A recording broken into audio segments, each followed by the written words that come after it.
So now we can start a series in which we can create families using Revit 2026.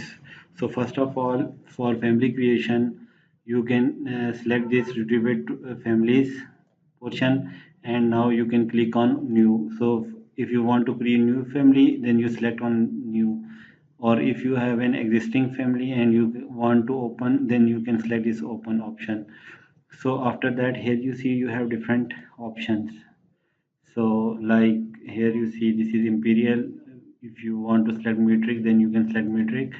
So here we have different option. Here you see these are generic models. For lighting you can select lighting. If you want to make mechanical equipment, then you select this one. So I can select this generic model, and after that you can click on this open. So now here you see and this is start opening.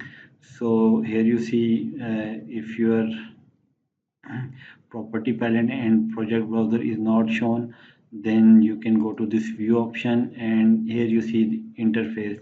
So click on this project browser, and similarly here is property palette, so you can select this. So here we have different plane. So this is reference plane. So floor plan. Similarly here you see this is back elevation, this is front elevation, this is left elevation, and this one is right elevation. So you can select any elevation from here. So first of all, you can open this family, and then in next videos we can select all commands that we use in Revit.